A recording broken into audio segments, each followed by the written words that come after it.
Hello friends, ಎಲ್ರಿಗೂ ನಮಸ್ಕಾರ. ಬೆಂಡೆಕಾಯಿ ಒಂದೇ ವೆಜಿಟೇಬಲ್ಸ್ ಉಪಯೋಗಿಸ್ಕೊಂಡು ಯಾವ ರೀತಿ ಅಡುಗೆಗಳು ಮಾಡ್ಬೋದು ಅಂತೇಳಿ ಈ ವಿಡಿಯೋದಲ್ಲಿ ನೋಡೋಣ. 5 ಥರದ ಅಡುಗೆಗಳು ತೋರಿಸ್ಕೊಡ್ತಾ ಇದ್ದೀನಿ. ಒಂದು ರವಾ ಫ್ರೈ ತೋರಿಸ್ಕೊಟ್ಟಿದ್ದೀನಿ. ಇದು ಆರಾಮಾಗಿ ಒಂದು 3 ನಿಮಿಷಕ್ಕೆಲ್ಲ ಮಾಡ್ಕೊಂಡು ತಿನ್ನೋಂಥದ್ದು. ಇದು ಡಯಾಬಿಟಿಸ್ ಇರೋರಿಗೆ ಪ್ರತಿದಿನ ಕುಡಿಯೋದಕ್ಕೆ ಮನೆ ಮದ್ದು ಕೂಡ. ಇದು ಗೊಜ್ಜು ಸ್ವಲ್ಪ ಲಿಕ್ವಿಡ್ ತರ ಇದೆ. ಮುದ್ದೆ, ಅನ್ನ ಎಲ್ಲ ಮತ್ತೆ ಚಪಾತಿ, ರೊಟ್ಟಿ ಎಲ್ಲ ತಿನ್ನೋದಕ್ಕೂ ಚೆನ್ನಾಗಿರುತ್ತೆ. ಅಕ್ಕಿ ರೊಟ್ಟಿ ಜೊತೆನೂ ಒಳ್ಳೆ ಕಾಂಬಿನೇಷನ್, ರವೆ ರೊಟ್ಟಿ ಅಥವಾ ಅಕ್ಕಿ ರೊಟ್ಟಿ ಜೊತೆ. ಇದು ಸ್ವಲ್ಪ ಮೊಸರು ಉಪಯೋಗಿಸ್ಕೊಂಡು ಮಾಡಿರೋಂಥ ಬೆಂಡೆಕಾಯಿ ಚಟ್ನಿ. ಇದು ಕೂಡ ತುಂಬಾ ಚೆನ್ನಾಗಿರುತ್ತೆ. ಇದು ಡ್ರೈ ಬೆಂಡೆಕಾಯಿ ಗೊಜ್ಜು. ಇಲ್ಲಿ ನೀರು ಕೂಡ ಯಾವುದೇ ರೀತಿ ನೀರು ಹಾಕಿಲ್ಲ. ಬೆಂಡೆಕಾಯಿ ಗೊಜ್ಜು ಮತ್ತೆ ಬೆಂಡೆಕಾಯಿ ಚಟ್ನಿಗೆ ಇದು ಇಟ್ಕೊಂಡು ಕೂಡ ತಿನ್ನುವುದು ಚೆನ್ನಾಗಿರುತ್ತೆ. ಟೇಸ್ಟ್ ಕೂಡ ತುಂಬಾ ಚೆನ್ನಾಗಿರುತ್ತೆ. ತುಂಬಾ ಸಿಂಪಲ್ ರೆಸಿಪಿ, ತುಂಬಾ ಸಿಂಪಲ್ ಮಸಾಲೆಗಳು ಹಾಕಿದ್ದೀನಿ. ತುಂಬಾ ಮನೇಲಿ ಏನಿರುತ್ತೆ ಅದನ್ನೇ ಹಾಕೊಂಡು ಮಾಡೋಂಥದ್ದು ನನ್ನ ಅಡುಗೆ ಸ್ಪೆಷಾಲಿಟಿ. ಸ್ವಲ್ಪ ಬೇರೆ ಹೊರಗಡೆಯಿಂದ ತರೋಂಥದ್ದೆಲ್ಲ ಮಾಡಕ್ ಹೋಗಲ್ಲ. ಮನೇಲಿ ಏನಿರುತ್ತೆ 4-5 ಐಟಮ್ಸ್ ಇದ್ರು ಅದರಲ್ಲೇ ಕೂಡ ರುಚಿಯಾಗಿ ಅಡುಗೆ ಮಾಡ್ಕೊಳ್ಬೋದು. ಮಾಡೋದು ಹೇಗೆ ಅಂತ ನೋಡೋಣ. ನಾನು ಬೆಂಡೆಕಾಯಿ ಉಪಯೋಗಿಸ್ಕೊಂಡು ಡ್ರೈ ಪಲ್ಯ ಮತ್ತೆ ಒಂದು ಗೊಜ್ಜು ಮತ್ತೆ ಇನ್ನೊಂದು ಚಟ್ನಿ ಮಾಡ್ತಾ ಇದ್ದೀನಿ ಬೆಂಡೆಕಾಯಿಯಿಂದ. ಇಲ್ಲಿ ನಾನು ಅರ್ಧ ಕೆಜಿಷ್ಟು ಬೆಂಡೆಕಾಯಿ ತಗೊಂಡಿದ್ದೀನಿ.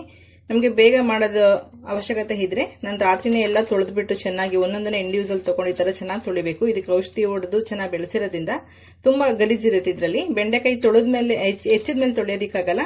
ಹಾಗಾಗಿ ಮೊದಲೇ ತೊಳೆದು ಎಲ್ಲ ಒಣ ಬಟ್ಟೆಲಿ ಇಟ್ಕೋಬೇಕು. ನಮಗೆ ಟೈಮ್ ಇಲ್ಲ ಅನ್ನೋದಾದ್ರೆ ತೊಳೆದ್ಬಿಟ್ಟು ಈ ತರ ಒಂದು ಟೂತ್ ಪೇಸ್ಟ್ ನಲ್ಲಿ ಹಾಕಿ ಇಟ್ಬಿಟ್ರೆ ನೈಟು ಬೆಳಗ್ಗೆ ಅಷ್ಟೊತ್ತಿಗೆಲ್ಲ ನೀರೆಲ್ಲ ಸೋರ್ಕೊಂಡಿರುತ್ತೆ. ಜಸ್ಟ್ ಬಟ್ಟೆನಲ್ಲಿ ಒರೆಸ್ಕೊಂಡ್ರೆ ಆಯ್ತು. ಇದನ್ನ ನೀವು ಬೆಂಡೆಕಾಯಿ ತಗೋಬೇಕಾದ್ರೂ ಕೂಡ ಅಂಗಡಿನಲ್ಲಿ ನೋಡಿ ತಗೋಬೇಕಾಗುತ್ತೆ. ಉದ್ದ ಇದ್ರೂ ಕೂಡ ಸಾಫ್ಟ್ ಆಗಿರ್ಬೇಕು, ಎಳೆದಿರ್ಬೇಕು. ನೋಡಿ, ಹಿಂಗ್ ಮುರಿದ ತಕ್ಷಣ ಕಟ್ಟಾದ್ರೆ ಇದು ಎಳೆ ಬೆಂಡೆಕಾಯಿ ಅಂತೇಳಿ. ನೀವು ಇನ್ನು ಕೆಲವೊಂದು ಅಂಗಡಿಗಳಲ್ಲಿ ಈ ತರ ಚೆಕ್ ಮಾಡೋದಿಕ್ ಬಿಡಲ್ಲ. ನಾವು ಹಾಕಿದೆ ತಗೊಳ್ಳಿ ಅಂತ ಹೇಳ್ತಾರೆ. ಅವಾಗ ಜಸ್ಟ್ ಈ ತರ ಪ್ರೆಸ್ ಮಾಡಿ ನೋಡಿ, ತುಂಬಾ ಸಾಫ್ಟ್ ಇರುತ್ತೆ. ಇಲ್ಲಿ ತುಂಬಾ ಸಾಫ್ಟ್ ಇದೆ, ನಿಮಗೆ ಎಳೆದಿದೆ ಅಂತೇಳಿ. ನೋಡಿ, ಈ ತರ ತುಂಬಾ ಉದ್ದ ಇದೆ ಅಂದ ತಕ್ಷಣ ಅದು ಬಲ್ತಿದೆ ಅಂತಲ್ಲ, ನಿಮ್ಗೆ ಇಲ್ಲಿ ಮುಟ್ಟಾಗ ಗೊತ್ತಾಗ್ಬೇಕು ತುಂಬಾ ಸಾಫ್ಟ್ ಇದೆ ಅಂದ್ರೆ ಎಳೆದಿದೆ ಅಂತೇಳಿ ಚೆಕ್ ಮಾಡಿ. ನೋಡಿ, ಈ ತರ ತಗೋಬೇಕಾಗುತ್ತೆ. ನೀವು ಬೆಂಡೆಕಾಯಿ ಕೆಲವೊಂದ್ಸಲ ಅಂಗಡಿಗಳಲ್ಲಿ ಈ ತರ ಮುರಿದು ನೋಡ್ಬೇಡ್ರಿ, ಬೇರೆಯವ್ರು ತಗೊಳ್ಳಲ್ಲ ಅಂತೇಳಿ ಮುಟ್ಟೋದಕ್ಕೆ ಬಿಡಲ್ಲ. ಅವರಿಗೆ ನೋಡಿ ಚೆಕ್ ಮಾಡಿ ಈ ತರ ತೆಗೆದಿಟ್ಕೊಳ್ಳಿ. ಇಲ್ಲಿ ಅರ್ಧ ಕೆಜಿ ಇದೆ. ಬೆಂಡೆಕಾಯಿನ ತೊಳೆದು ಬಟ್ಟೆನಲ್ಲಿ ಒರೆಸಿಟ್ಕೊಂಡಿದ್ದೀನಿ. ಈಗ ಬೆಂಡೆಕಾಯಿ ಹೆಚ್ಕೊಳ್ಳೋಣ. ಫಸ್ಟ್ ಈ ಬುಡ ಮತ್ತೆ ತುದಿ ಎರಡನ್ನೂ ತೆಗೆದಿಟ್ಕೋಬೇಕಾಗುತ್ತೆ. ಇದು ವೇಸ್ಟ್. ಈ ತರ ಬೆಂಡೆಕಾಯಿ ತಗೊಂಡು ನಿಮ್ಗೆ ಹೋಗಿದ್ಯಾ ಇಲ್ಲ ಕರೆಕ್ಟಾಗಿ ಚೆಕ್ ಮಾಡ್ಕೊಳ್ಳಿ.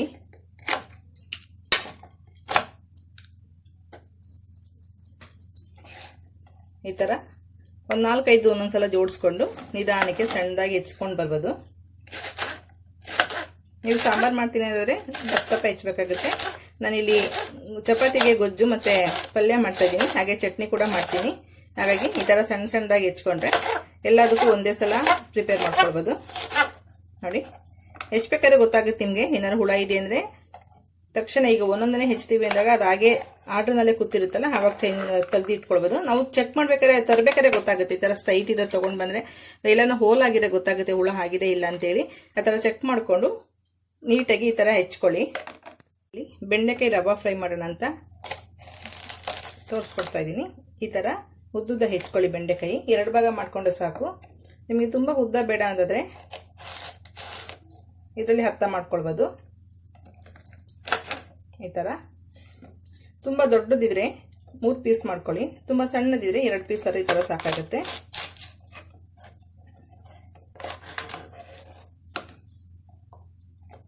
ನಾವು ಆಲೂಗೆಡ್ಡೆ ಫ್ರೈ ತೋರಿಸ್ಕೊಟ್ಟಿದ್ದಾರೆ, ರವಾ ಫ್ರೈ ಅದೇ ತರ ಬರುತ್ತೆ ಇದ್ರ ಟೇಸ್ಟ್. ಇದು ಸ್ವಲ್ಪ ನಾರ್ ತರ ಇರೋದ್ರಿಂದ ಸ್ವಲ್ಪ ಬಿಸಿಲೇ ತಿಂದ್ರೆ ಚೆನ್ನಾಗಿರುತ್ತೆ. ಈ ತರ ಎಳೆ ತಗೊಂಡ್ಬಂದ್ರೆ ಚೆನ್ನಾಗಿ ಕ್ರಿಸ್ಪಿಯಾಗಿ ಬರುತ್ತೆ. ಈ ತರ ಉದ್ದುದಿದ್ರೆ ಸ್ವಲ್ಪ ಸಾಫ್ಟ್ ಆಗಿ, ಸ್ವಲ್ಪ ಕ್ರಿಸ್ಪಿ, ಸ್ವಲ್ಪ ಸಾಫ್ಟ್ ಆಗಿರುತ್ತೆ. ಬೆಂಡೆಕಾಯಿನಲ್ಲಿ 3/4 ಭಾಗದಷ್ಟು ಡ್ರೈ ರೋಸ್ಟ್ ಮಾಡ್ಕೊಳ್ತೀನಿ.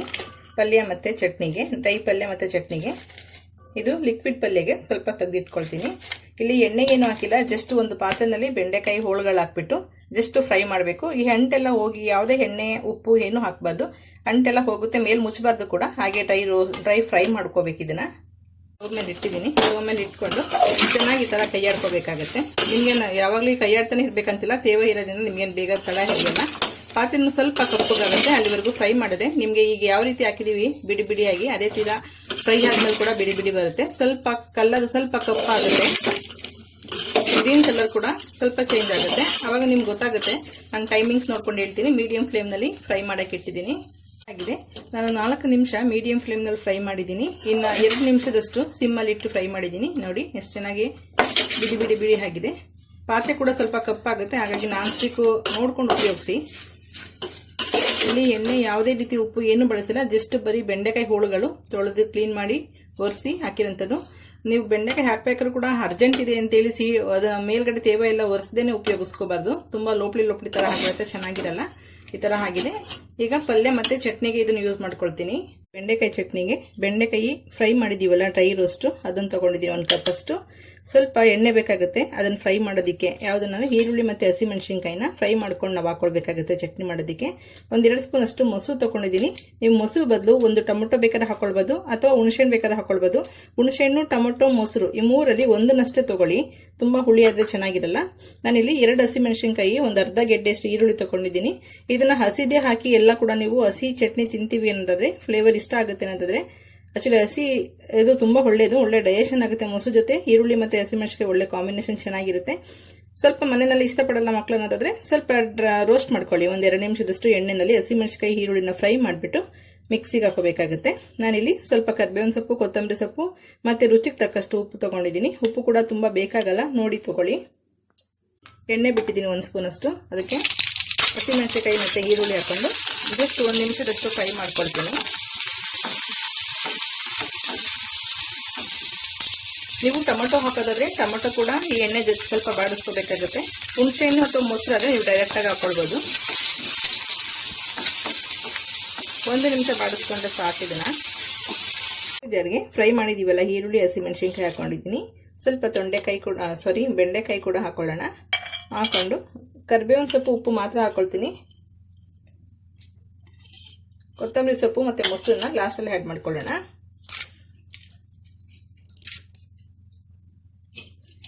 ಸ್ವಲ್ಪ ಇಲ್ಲಿ ನೀರು ಯಾವುದೇ ಕಾರಣಕ್ಕೂ ನೀರು ಹಾಕಬಾರ್ದು, ನಾವು ಹಾಗೇನೆ ಪೇಸ್ಟ್ ಮಾಡ್ಕೋಬೇಕು. ಜಸ್ಟ್ 3 ಸೆಕೆಂಡ್ ಅಷ್ಟೇ ರುಬ್ಬಿರೋದು, ಬೇಗ ಸಾಫ್ಟ್ ಆಗಿದೆ, ನೀರು ಹಾಕಿಲ್ಲ ಇಲ್ಲೂ. ಈಗ ಕೊತ್ತಂಬರಿ ಸೊಪ್ಪು ಹಾಕೊಳ್ಳೋಣ.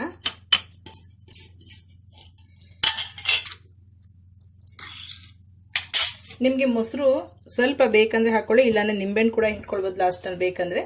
ಒಟ್ಟು ಒಂದು ಸ್ವಲ್ಪ ಹುಳಿ ಹಾಕಿದ್ರೆ ತುಂಬ ಚೆನ್ನಾಗಿರುತ್ತೆ. ಕೊತ್ತಂಬರಿ ಸೊಪ್ಪು ಕೂಡ 1 ರೌಂಡ್ ಹಾಕಿದ್ದೀನಿ. ಈಗ ಮೊಸರು ಹಾಕೊಳ್ಳೋಣ. ಇದು ಅನ್ನ ಜೊತೆ, ಚಪಾತಿ, ರೊಟ್ಟಿ, ಸೈಡ್ಗೆ ಈ ಥರ ನಂಚ್ಕೊಳ್ಳೋಕೆ ಕೂಡ ತುಂಬ ಚೆನ್ನಾಗಿರುತ್ತೆ. ಚೆನ್ನಾಗಿ ರುಬ್ಬಾಗಿದೆ, ನೀರೆಲ್ಲೂ ಹಾಕಿಲ್ಲ. 2 ಸ್ಪೂನ್ ಮೊಸರು ಹಾಕಿದ್ದು. ನಿಮಗೆ ಲೋಪ್ಲಿ ಥರ ಅನಿಸ್ತಿತ್ತಲ್ಲ, ನಿಮಗೆ ಮೊಸರು ಹಾಕಿದ್ರೆ ಲೋಪ್ಲಿ ಬರೋದಿಲ್ಲ, ತುಂಬ ಚೆನ್ನಾಗಿರುತ್ತೆ. ನೀವು ಅಬ್ಸರ್ವ್ ಮಾಡಿರ್ಬೋದು, ನೀವು ಬೆಂಡೆಕಾಯಿ ಸಾಂಬಾರು ತಿಂದಾದ್ಮೇಲೆ ಅದೇ ತಟ್ಟೆಗೆ ನೀವು ಮೊಸರನ್ನ ಅಥವಾ ಮಜ್ಜಿಗೆ ಹಾಕೊಳ್ಳಿ, ಮಜ್ಜಿಗೆ ಎಲ್ಲ ಒಡೋಡ್ಕೋ ಥರ ಆಗೋಗುತ್ತೆ. ಆ ಲೋಪ್ಲಿನ ಇದು ಮಜ್ಜಿಗೆ ಅಥವಾ ಮೊಸರು ಕಮ್ಮಿ ಮಾಡುತ್ತೆ. ಬೆಂಡೆಕಾಯಿ ಚಟ್ನಿ ರೆಡಿಯಾಗಿದೆ, ತುಂಬ ಚೆನ್ನಾಗಿರುತ್ತೆ ಟೇಸ್ಟು ಚಪಾತಿಗೆ ಮತ್ತು ಅನ್ನಕ್ಕೆ. ಈಗ ಫ್ರೈ ಮಾಡಿರೋಂಥ ಬೆಂಡೆಕಾಯಿ ಉಪಯೋಗಿಸ್ಕೊಂಡು ಡ್ರೈ ಗೊಜ್ಜು ಮಾಡೋದು ಹೇಗೆ ಅಂತ ನೋಡೋಣ. ಇದಕ್ಕೆ 1 ಕಪ್ ಅಷ್ಟು ಫ್ರೈ ಮಾಡಿರೋಂಥದ್ದು ಬೆಂಡೆಕಾಯಿ ತೊಗೊಂಡಿದ್ದೀನಿ. ಸಾಸಿವೆ, ಜೀರಿಗೆ ಇದೆ ಒಗ್ಗರಣೆಗೆ. 1 ಟೊಮೊಟೊ ತೊಗೊಂಡಿದ್ದೀನಿ. ಕ್ವಾಂಟಿಟಿ ಕಮ್ಮಿ ಇದೆ, ಹಾಗಾಗಿ ನಾನು ಟೊಮೊಟೊ ಮತ್ತು ಈರುಳ್ಳಿ ಕೂಡ ಕಮ್ಮಿ ಉಪಯೋಗಿಸ್ತಾ ಇದ್ದೀನಿ. ನೀವೇನು 1/4 kg ಮಾಡೋದಾದ್ರೆ ಇನ್ನೊಂದು ಟೊಮೊಟೊ ಹಾಕೊಳ್ಳಿ. 1 ಟೊಮೊಟೊ ಸಣ್ಣದಾಗಿ ಹೆಚ್ಚಿಟ್ಕೊಂಡಿದ್ದೀನಿ. ಸ್ವಲ್ಪ ಕರಿಬೇವು, ರುಚಿಗೆ ತಕ್ಕಷ್ಟು ಉಪ್ಪು, 1 ಈರುಳ್ಳಿ ಸಣ್ಣದಾಗಿ ಕಟ್ ಮಾಡಿ ಇಟ್ಕೊಂಡಿದ್ದೀನಿ. ನಮಗೆ ಇಲ್ಲಿ ಎಣ್ಣೆ ಕೂಡ 1 ಟೊಮೊಟೊ ಈರುಳ್ಳಿ ಅಷ್ಟೇ ಫ್ರೈ ಮಾಡೋಕ್ಕೆ ಸಾಕಾಗುತ್ತೆ, 1-2 ಸ್ಪೂನ್ ಅದು ಸಾಕಾಗುತ್ತೆ. ಸ್ವಲ್ಪ ಕೊತ್ತಂಬರಿ ಸೊಪ್ಪು, ತೆಂಗಿನಕಾಯಿ ತುರಿ ಕೂಡ ಬೇಕಾದರೆ ಹಾಕೊಳ್ಬೋದು. ಇದು ಮಸಾಲಾ ಖಾರದ ಪುಡಿ, 1 ಸ್ಪೂನ್ ಅಷ್ಟು ಮಸಾಲಾ ಖಾರದ ಪುಡಿ ತೊಗೊಂಡಿದ್ದೀನಿ. ಇದೊಂದೇ ಇಲ್ಲಿ ಖಾರಕ್ಕೆ ಅಂತ ಬಳಸ್ತಾ ಇರೋಂಥದ್ದು, ಮತ್ತೆ ಟೇಸ್ಟ್ಗೂ ಕೂಡ ಇದೊಂದನ್ನೇ ಬಳಸ್ತಾ ಇರೋದು. ಮಸಾಲಾ ಖಾರದ ಪುಡಿನಲ್ಲಿ ಗರಂ ಮಸಾಲ, ಶುಂಠಿ ಬೆಳ್ಳುಳ್ಳಿ ಪೇಸ್ಟು, ಹಿಂಗು ಎಲ್ಲ ಮಿಕ್ಸ್ ಆಗಿರೋದ್ರಿಂದ ನಾನು ಇಲ್ಲಿ ಬೇರೆ ಯಾವುದೇ ಗರಂ ಮಸಾಲಗಳು ಯಾವುದೇ ಐಟಮ್ಸ್ಗಳು ತೊಗೊಂಡಿಲ್ಲ, ಜಸ್ಟ್ ಖಾರದ ಪುಡಿ ಒಂದನ್ನೇ ತೊಗೊಂಡಿದ್ದೀನಿ. ಈಗ ಒಗ್ಗರಣೆ ಹಾಕೊಳ್ಳೋಣ. ಬೆಂಡೆಕಾಯ್ದು ಚಟ್ನಿಗೆ ಹುಡ್ಕೊಂಡಿದ್ನಲ್ಲ ಅದೇ ಬಾಣಲಿ ತೊಗೊಂಡಿದ್ದೀನಿ. ಅದಕ್ಕೆ ಸ್ವಲ್ಪ ಎಣ್ಣೆ ಬಿಟ್ಟಿದ್ದೀನಿ, 2 ಸ್ಪೂನ್ ಅಷ್ಟು. ಈಗ ಸಾಸಿವೆ ಮತ್ತು ಜೀರಿಗೆ ಹಾಕೋಣ. ನೀವು ಬೇಳೆಗಳು ಇಷ್ಟಪಡೋದಿದ್ರೆ ಕಡಲೆಬೇಳೆ, ಉದ್ದಿನಬೇಳೆ ಕೂಡ ಹಾಕ್ಕೊಳ್ಬೋದು. ಸ್ವಲ್ಪ ಚಟಪಟ ಅಂದ ತಕ್ಷಣ ಈರುಳ್ಳಿ, ಕರಿಬೇವು ಹಾಕೋಣ. ಈರುಳ್ಳಿ ಸ್ವಲ್ಪ ಚೆನ್ನಾಗಿ ಫ್ರೈ ಆಗಿದೆ 1 ನಿಮಿಷದಷ್ಟು. ಟೊಮೊಟೊ ಹಾಕೊಳ್ಳೋಣ. ಟೊಮೊಟೊ ಸಾಫ್ಟ್ ಆಗಬೇಕು, ನಾವಿಲ್ಲಿ ನೀರು ಬಳಸ್ತಾ ಇಲ್ಲ, ಹಾಗೆ ಟೊಮೊಟೊ ರಸನೇ ನಮಗೆ ಸ್ವಲ್ಪ ಬೆಂಡೆಕಾಯಿಗೆಲ್ಲ ಮಿಕ್ಸ್ ಆಗಬೇಕು, ಚೆನ್ನಾಗಿರುತ್ತೆ. ಸ್ವಲ್ಪ ಉಪ್ಪು ಹಾಕೋಣ. ಉಪ್ಪು ಹಾಕಿ 1-2 ನಿಮಿಷ ಬಿಟ್ಟು ಇದು ಸಾಫ್ಟ್ ಆಗುತ್ತೆ. ನಿಮ್ಮಲ್ಲಿ 1-2 ನಿಮಿಷ ಮುಚ್ಚಿಟ್ಟಿದ್ದೀನಿ. ಟೊಮೊಟೊ ಕೂಡ ಸಾಫ್ಟ್ ಆಗಿದೆ. ಈಗ ಇದಕ್ಕೆ ಸ್ವಲ್ಪ ಬೆಂಡೆಕಾಯಿ ಹಾಕೊಳ್ಳೋಣ, ಫ್ರೈ ಮಾಡಿರೋಂಥದ್ದು. ಬೆಂಡೆಕಾಯಿ ಕೂಡ ಫ್ರೈ ಮಾಡಿದ ತಕ್ಷಣ ತುಂಬ ಸಾಫ್ಟ್ ಆಗಿಬಿಡುತ್ತೆ ನಿಮ್ಗೆ, ಹಾಗಾಗಿ ಇಲ್ಲಿ ನೀರೆಲ್ಲ ಬೇಕನ್ನೋದಿಲ್ಲ. ಸ್ವಲ್ಪ ಹಾಫ್ ಬಾಯ್ಲು ಹಸಿ ತಿಂತೀವಿ ಅಥವಾ ಡಯಟಾಗಿ ತಿಂತೀವಿ ಅಂದ್ರೆ ಕೂಡ ಇದು ತುಂಬಾ ಒಳ್ಳೆಯದು. ನೀವು ಇಲ್ಲಿ ಖಾರದ ಪುಡಿ ಬೇಡ ಅಂದರೆ ನಿಮ್ಗೆ ಹಸಿಮೆಣಸಿನಕಾಯಿ ಕೂಡ ಉಪಯೋಗಿಸ್ಕೊಳ್ಬೋದು. ಅದು ಉಪಯೋಗಿಸೋದಾದ್ರೆ ನೀವು ಈರುಳ್ಳಿ ಜೊತೆ ಒಗ್ಗರಣೆಗೆ ಹಾಕ್ಕೊಳ್ಳಿ. ಸ್ವಲ್ಪ ಖಾರದ ಪುಡಿ ಹಾಕ್ಕೊಳ್ತಾ ಇದ್ದೀನಿ. ಖಾರನೂ ಅಷ್ಟೇ ನಿಮಗೆ ರುಚಿಗೆ ಎಷ್ಟು ಬೇಕಾಗುತ್ತೆ ಖಾರ ಉಪ್ಪು ನಿಮ್ಮ ಅಭಿರುಚಿಗೆ ತಕ್ಕಂತೆ ಹಾಕ್ಕೊಳ್ಳಿ. ಜಸ್ಟ್ ಈಗ ಸಿಮ್ ಮಾಡಿಬಿಟ್ಟು, ನಾವು ನೀರು ಹಾಕ್ತಾಯಿಲ್ಲ ಹಾಗಾಗಿ ತುಂಬ ಹೈ ಫ್ಲೇಮ್ ಮಾಡೋದು ಬೇಡ, ಸಿಮ್ ಮಾಡಿಬಿಟ್ಟು ಒಂದು 2-3 ನಿಮಿಷದಷ್ಟು ಮಧ್ಯ ಕೈ ಆಡ್ಕೊಂಡು ಈ ಥರ ಮುಚ್ಚಿ ಫ್ರೈ ಮಾಡ್ಕೊಳ್ಳಿ. 3 ನಿಮಿಷದಷ್ಟು ಮಧ್ಯ ಕೈ ಆಡ್ಕೊಂಡು ಮುಚ್ಚಿ ಫ್ರೈ ಮಾಡಿದ್ದೀನಿ. ತುಂಬ ಚೆನ್ನಾಗಿದೆ, ಒಳ್ಳೆ ಫ್ಲೇವರ್ ಬರ್ತಾ ಇದೆ, ರುಚಿ ಕೂಡ ತುಂಬ ಚೆನ್ನಾಗಿರುತ್ತೆ. ಇದು ಚಪಾತಿ ಜೊತೆಗೆ ಮತ್ತು ನಿಮಗೆ ಸೈಡ್ಗೆ ಮೊಸರನ್ನ ಏನಾದ್ರು ಇದ್ದರೆ ಆ ಅನ್ನಕ್ಕೆ ನೆಂಚ್ಕೊಳ್ಳೋದು ಕೂಡ ತುಂಬ ಚೆನ್ನಾಗಿರುತ್ತೆ.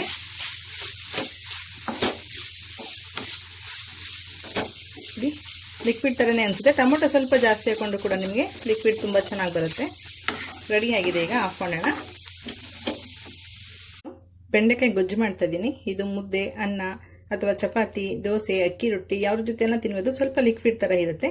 ನಮ್ಮನೇಲಿ ಸ್ವಲ್ಪ ಲಿಕ್ವಿಡು ಒಬ್ರು ಇಷ್ಟಪಡ್ತಾರೆ, ಡ್ರೈ ಒಬ್ರು ಇಷ್ಟಪಡ್ತಾರೆ, ಹಾಗಾಗಿ ಎಲ್ಲ ವೆರೈಟಿನೂ ಅವಾಗ ಮಾಡ್ತಾ ಇರ್ತೀನಿ. ನಾನು ಸ್ವಲ್ಪ ನೀರು ತೊಗೊಂಡಿದ್ದೀನಿ, ನಮಗೊಂದು 1/4 ಲೀಟರ್ಷ್ಟು ಆದರೂ ಸಾಕಾಗುತ್ತೆ. ನೋಡ್ಕೊಂಡು ಹಾಕೊಳ್ಳೋಣ. ಬೆಂಡೆಕಾಯಿ ಸಣ್ಣದಾಗಿ ಹೆಚ್ಚಿರೋಂಥದ್ದು 1 ಕಪ್ ಅಷ್ಟಿದೆ. ನಾನು ಇಲ್ಲಿ 2 ಟೊಮೊಟೊ ತೊಗೊಂಡಿದ್ದೀನಿ. ನೀವು ಇಲ್ಲಿ ಹುಣಸೆಹಣ್ಣು ಕೂಡ ತೊಗೊಳ್ಬೋದು. ಹುಣಸೆಹಣ್ಣು ತೊಗೊಳ್ಳೋದಾದರೆ ಸ್ವಲ್ಪ ಟೊಮೊಟೊ ಕ್ವಾಂಟಿಟಿ ಕಮ್ಮಿ ಮಾಡ್ಕೊಳ್ಳಿ, ಯಾಕೆಂದರೆ ನಮಗೆ ಬೆಂಡೆಕಾಯಿ ಕೂಡ ಸ್ವಲ್ಪನೇ ಕ್ವಾಂಟಿಟಿ ಇದೆ. ಸ್ವಲ್ಪ ಕೊತ್ತಂಬರಿ ಸೊಪ್ಪು ಜೊತೆಗೆ ಸ್ವಲ್ಪ ತೆಂಗಿನಕಾಯಿ ತುರಿ ಕೂಡ ಹಾಕೊಳ್ಬೋದು ನೀವು, ರುಚಿಗೆ ತಕ್ಕಷ್ಟು ಉಪ್ಪು. ಇಲ್ಲಿ ಒಗ್ಗರಣೆಗೆ ಸಾಸಿವೆ ಜೀರಿಗೆ 1/4 ಸ್ಪೂನ್ ಅಷ್ಟಿದೆ. ಈರುಳ್ಳಿ 1 ತೊಗೊಂಡಿದ್ದೀನಿ, ಸ್ವಲ್ಪ ಕರಿಬೇವಿನ ಸೊಪ್ಪಿದೆ. ಎಣ್ಣೆ ಕೂಡ ಇದು ಡ್ರೈ ಆಗಿಲ್ಲ, ನಮಗೆ ಲಿಕ್ವಿಡ್ ಇರೋದ್ರಿಂದ ಎಣ್ಣೆ ಕೂಡ 1-1.5 ಸ್ಪೂನ್ ಅಷ್ಟಾದರೆ ಸಾಕಾಗುತ್ತೆ ನಮಗೆ. ಇದು ಬೇಳೆ ಸಾಂಬಾರ್ ಪುಡಿ, ಇದರಲ್ಲಿ ಖಾರ ಹಾಕಿರ್ತೀನಿ. ಇದು ಧನಿಯಾ ಪುಡಿನಲ್ಲಿ ಖಾರ ಹಾಕಿಲ್ಲ, ಬರೀ ಪ್ಯೂರ್ ಧನಿಯಾ ಪುಡಿ. ಇದು ಗರಂ ಮಸಾಲ 1/4 ಸ್ಪೂನ್ನಲ್ಲಿ ಅರ್ಧ ತಗೊಂಡಿದ್ದೀನಿ. ಬೇಳೆ ಸಾಂಬಾರ್ ಪುಡಿನಲ್ಲಿ ಖಾರ ಇರೋದ್ರಿಂದ ಎಲ್ಲ ಈ ಇಂಗ್ರೀಡಿಯೆಂಟ್ಸ್ಗೆ ಅಥವಾ ಈ ಗೊಜ್ಜಿಗೆ ಏನು ಬೇಕಾಗುತ್ತೆ ಅಷ್ಟು ಖಾರ ಬೇಳೆ ಸಾಂಬಾರ್ ಪುಡಿನಲ್ಲಿದೆ. ಹಾಗಾಗಿ ನಾನಿಲ್ಲಿ 1.5 ಸ್ಪೂನ್ ಅಷ್ಟು ಬೇಳೆ ಸಾಂಬಾರ್ ಪುಡಿ ತಗೊಂಡಿದ್ದೀನಿ. ಈಗ ಮಾಡೋದು ಹೇಗೆ ಅಂತ ನೋಡೋಣ. ನಾನು ತಗೊಂಡು ಬಿಸಿ ಮಾಡಿಕೊಂಡು 1 ಸ್ಪೂನ್ ಅಷ್ಟು ಎಣ್ಣೆ ಹಾಕೊಂಡಿದ್ದೀನಿ. ಎಣ್ಣೆ ಬಿಸಿ ಆಗಿದೆ. ಈಗ ಸಾಸಿವೆ ಮತ್ತು ಜೀರಿಗೆ ಹಾಕೊಳ್ಳೋಣ. ಸ್ವಲ್ಪ ಚಟಪಟ ಅಂದ ತಕ್ಷಣ ಈರುಳ್ಳಿ ಹಾಕೊಳ್ಳೋಣ. ಈರುಳ್ಳಿ ಮತ್ತು ಕರಿಬೇವು ಒಂದು ಅರ್ಧ ನಿಮಿಷದಷ್ಟು ಫ್ರೈ ಮಾಡ್ಕೊಳ್ಳಿ. ಬೆಂಡೆಕಾಯಿ ಹಾಕೊಳ್ಳೋಣ.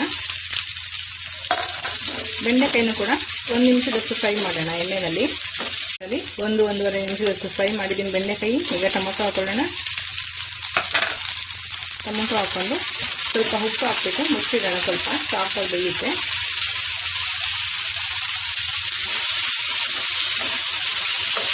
ಪುಡಿನ ಡೈರೆಕ್ಟ್ ಹಾಕಿದ್ರೆ ಕೆಲವೊಂದ್ಸಲ ಗಂಟಾಗೋ ಚಾನ್ಸ್ ಇರುತ್ತೆ, ಹಾಗಾಗಿ ಸ್ವಲ್ಪ ಕೊತ್ತಂಬರಿ ಸೊಪ್ಪು ಹಾಕ್ಕೊಂಡು ಸ್ವಲ್ಪ ನೀರು ಹಾಕ್ಕೊಂಡು ಈ ಪುಡಿನ ಸ್ವಲ್ಪ ಲಿಕ್ವಿಡ್ ಥರ ಕಲಸಿಟ್ಕೊಳ್ಳೋಣ. ಕೊತ್ತಂಬರಿ ಸೊಪ್ಪು ಯಾಕೆ ಹಾಕ್ತೀನಿ ಅಂದರೆ ನಿಮಗೆ ಪುಡಿ ಕಲಿಸ್ಬೇಕಾದ್ರೆ ಕೆಲವೊಂದ್ಸಲ ಗಂಟಾಗುತ್ತೆ.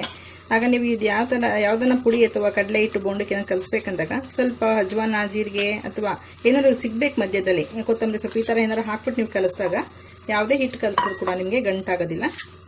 ಸ್ವಲ್ಪ ಕಲಸಿಟ್ಕೊಂಡ್ರೆ ನಮಗೆ ಹಾಕೋದಕ್ಕೆ ತುಂಬ ಈಸಿ ಆಗುತ್ತೆ. 3 ನಿಮಿಷದಷ್ಟು ಟೊಮೊಟೊ ಹಾಕಿ ಮಧ್ಯ ಮಿಕ್ಸ್ ಮಾಡಿ ಮುಚ್ಚಿಟ್ಟಿದ್ದೀನಿ. ಸ್ವಲ್ಪ ಸಾಫ್ಟ್ ಆಗಿದೆಯಲ್ಲ. ನಿಮಗೆ ಕೆಲವೊಂಥರ ಹೇಳ್ತೀರಾ ಬೆಂಡೆಕಾಯಿ ಸರಿಯಾಗಿ ಫ್ರೈ ಮಾಡಿಲ್ಲ ಅಂತ. ಈ ಥರ ಲಿಕ್ವಿಡ್ ನಾವು ಮಾಡಿದಾಗ ತುಂಬ ಏನು ರೋಸ್ಟ್ ಥರ ಫ್ರೈ ಮಾಡಬೇಕಂತಿಲ್ಲ, ಸ್ವಲ್ಪ ಎಣ್ಣೆಲಿ ಬಾಡಿಸ್ಕೊಂಡ್ರೆ ಸಾಕದನ್ನು.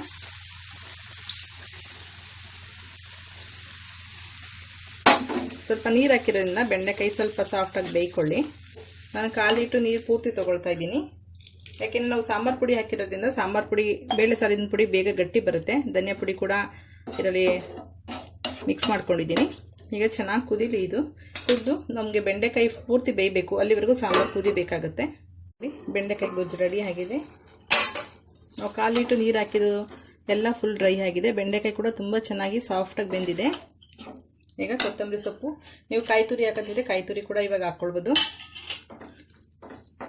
ಸಾಮಾನ್ಯವಾಗಿ ಕಾಯಿ ಬಳಸೋದು ಕಮ್ಮಿ ಸ್ವಲ್ಪ. ಇದಕ್ಕೆ ಇನ್ನೊಂದು ಸ್ವಲ್ಪ ನೀವು ಅನ್ನ ಅಥವಾ ಮುದ್ದೆ ತಿನ್ನೋದಾದರೆ ಒಳ್ಳೆ ಟೇಸ್ಟ್ ಇರುತ್ತೆ. ಇನ್ನು ಸ್ವಲ್ಪ ನೀರು ಕೂಡ ಇದಕ್ಕೆ ಆ್ಯಡ್ ಮಾಡ್ಕೊಳ್ಬೋದು. ಬಿಟ್ಟು ಸಿಗೋರು ರಾತ್ರಿ ಮಲಗಬೇಕಾದ್ರೆ 1 ಲೋಟ ಫಿಲ್ಟರ್ ನೀರಿಗೆ, ಚೆನ್ನಾಗಿರೋಂಥ ನೀರಿಗೆ 1-2 ಬೆಂಡೆಕಾಯಿನ ಈ ಥರ ಉದ್ದುದ್ದ ಹೆಚ್ಚಿಬಿಟ್ಟು ಆ ಕಡೆ ತುದಿ ಈ ಕಡೆ ತುದಿ ಕಟ್ ಮಾಡಿ ಈ ಥರ ಸೀಳ್ಬಿಟ್ಟು ನೀರೊಳಗಡೆ ಹಾಕಿಬಿಟ್ಟು ಮುಚ್ಚಿಡಬೇಕು. ಬೆಳಗ್ಗೆ ಎದ್ದ ಮೇಲೆ ಬೆಂಡೆಕಾಯಿ ತೆಗೆದುಬಿಟ್ಟು ನೀರು ಕುಡಿಬೋದು, ಅಥವಾ ಬೆಂಡೆಕಾಯಿನ ಜಸ್ಟ್ ಸ್ವಲ್ಪ ಸಾಫ್ಟಾಗಿ ಈ ಥರ ಕೈನಲ್ಲಿ ಮಾಡಿಬಿಟ್ಟು ಕೂಡ ನೀರು ಕುಡಿಬೋದು. ಅಥವಾ ಬೆಂಡೆಕಾಯಿ ಇನ್ನೂ ಒಂದು 4 ಪೀಸು ಅದನ್ನೇ ಇನ್ನೊಂದು 4 ಪೀಸ್ ಮಾಡಿಬಿಟ್ಟು ಕೂಡ ನೀರು ಕುಡಿಬೋದು. ಬೆಳಗ್ಗೆ ಎದ್ದು ಈ ಥರ ಬೆಂಡೆಕಾಯಿ ತೆಗೆದು ನೀರು ಕುಡಿಯೋದ್ರಿಂದ, ಅಥವಾ ಬೆಂಡೆಕಾಯಿನ ಕೆಲವರು ಹಾಕ್ಕೊಂಡು ತಿನ್ಕೊಂಡು ನೀರು ಕುಡಿತಾರೆ. ಬೆಂಡೆಕಾಯಿ ನೀರು ಕುಡಿಯೋದ್ರಿಂದ ಡಯಾಬಿಟಿಸ್ ಕಂಟ್ರೋಲ್ ಬರುತ್ತೆ ಅಂತ ಹೇಳ್ತಾರೆ. ನಮ್ಮ ಮನೇಲಿ ಪ್ರತಿದಿನ ನಮ್ಮಮ್ಮ ನಮ್ಮ ಪಪ್ಪನಿಗೆ ಮಾಡಿಕೊಡ್ತಾ ಇದ್ರು. ಇದು ಕೂಡ ಒಂದು ಟಿಪ್ಸು. ಬೆಂಡೆಕಾಯಿ ರವಾ ಫ್ರೈ ಮಾಡ್ತಾ ಇದ್ದೀನಿ. ಒಂದು 4 ಬೆಂಡೆಕಾಯಿ ತಗೊಂಡು ಉದ್ದುದ್ದ ಈ ತರ ಮಧ್ಯಕ್ಕೆ ಹೆಚ್ಚಿಟ್ಟಿದ್ದೀನಿ. ಬೆಂಡೆಕಾಯಿ ತೊಳೆದು ಒರೆಸಿ ಹೆಚ್ಚಿಟ್ಟಿರೋಂಥದ್ದು. ಅದಕ್ಕೆ ಮಸಾಲ ತಗೊಂಡಿದ್ದೀನಿ. ಸ್ವಲ್ಪ ಅರಿಶಿಣದ ಪುಡಿ 1/4 ಸ್ಪೂನ್ ಅಲ್ಲಿ ಸ್ವಲ್ಪ ಇದೆ, ಜೀರಿಗೆ ಪುಡಿ ಅರ್ಧ ಸ್ಪೂನ್ ಅಷ್ಟಿದೆ, ಉಪ್ಪು ರುಚಿಗೆ ತಕ್ಕಷ್ಟು, ಖಾರದ ಪುಡಿ ಅರ್ಧ ಸ್ಪೂನ್ ಅಷ್ಟಿದೆ. ಇಷ್ಟು ಮಸಾಲನ ಮಿಕ್ಸ್ ಮಾಡ್ಕೊಳ್ಳೋಣ. ನಮಗೆ ಫ್ರೈ ಮಾಡೋದಕ್ಕೆ ರವೆ ಬೇಕಾಗುತ್ತೆ. ನಾನಿಲ್ಲಿ ಬಾಂಬೆ ರವೆ ತಗೊಳ್ತಾ ಇದ್ದೀನಿ, ಅಥವಾ ಅಕ್ಕಿ ತರಿ ಕೂಡ ತಗೊಳ್ತಾರೆ, ಅದು ಚೆನ್ನಾಗಿರುತ್ತೆ. ನಾನು ರವಾ ಫ್ರೈ ತೋರಿಸಿದ್ನಲ್ಲ, ಜಸ್ಟ್ ಅದೇ ತರನೇ. ಜಸ್ಟ್ ಇದಕ್ಕೆ ಈ ತರ ಉದುರಿಸ್ಬಿಟ್ಟು ಒಂದು 5 ನಿಮಿಷ ಇಡೋಣ. ಒಳಗಡೆ ಖಾರ ಉಪ್ಪೆಲ್ಲ ಒಳಗಡೆ ಎಳ್ಕೊಂಡಿರುತ್ತೆ, ಚೆನ್ನಾಗಿರುತ್ತೆ. ನೀವು ಜಸ್ಟ್ ಇದೇ ಮಸಾಲನ ಹೀರೆಕಾಯಿ, ಬದನೆಕಾಯಿ ಅಥವಾ ಆಲೂಗೆಡ್ಡೆ ಯಾವುದಕ್ಕನ ಹಾಕೊಂಡು ಸೇಮ್ ಈ ತರ ಮಿಕ್ಸ್ ಮಾಡಿರೋಂಥ ಮಸಾಲ ಪುಡಿ ಇದೆಯಲ್ಲ, ಮಿಕ್ತು ಅಂದ್ರೆ ಎತ್ತಿಟ್ಕೊಳ್ಳಿ.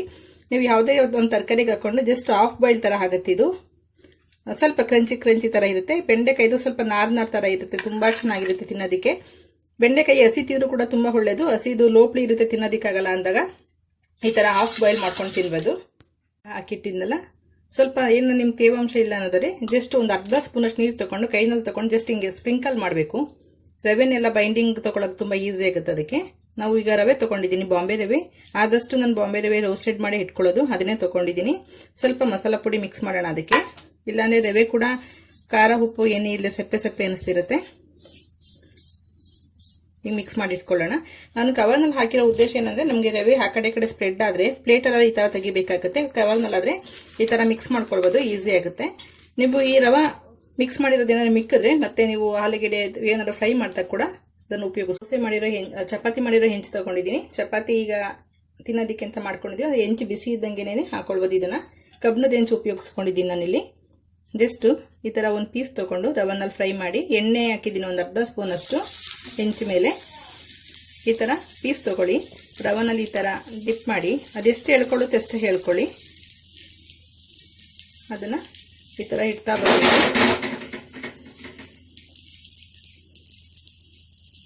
ಎಲ್ಲನೂ ಜೋಡಿಸ್ಕೊಂಡು ಸ್ವಲ್ಪ 1 ಸ್ಪೂನ್ ಅಷ್ಟು ಎಣ್ಣೆ ಹಾಕ್ಬಿಟ್ಟು ರವಾ ಖಾರದ ಪುಡಿ ಮಸಾಲ ಪುಡಿ ಎಲ್ಲಾನು ಎತ್ತಿಡ್ತಾ ಇದ್ದೀನಿ. ಮತ್ತೆ ಇನ್ನೊಂದ್ಸಲ ನೀವು ರವೆ ಅಥವಾ ಯಾವ್ದಾನ ತರಕಾರಿಗಳನ್ನ ಫ್ರೈ ಮಾಡ್ಕೊಳ್ಳೋದಕ್ಕೆ ಯೂಸ್ ಮಾಡ್ಕೊಳ್ಬಹುದು. ನಿಮ್ಮಲ್ಲೇ ಮಾಡ್ಕೊಳ್ಳಿ, ಆದಷ್ಟು ರವೆ ಬೇಗ ತಳ ಹಿಡಿದ್ಬಿಡುತ್ತೆ, ಸೀದೋಗುತ್ತೆ. ರವಾ ಸೀದೋದ್ರೆ ಚೆನ್ನಾಗಿರಲ್ಲ. ಈಗೆಲ್ಲ ಜೋಡಿಸಾಗಿದೆಯಲ್ಲ, 1 ಸ್ಪೂನ್ ಅಷ್ಟು ಎಣ್ಣೆ ಹಾಕೊಳ್ಳೋಣ.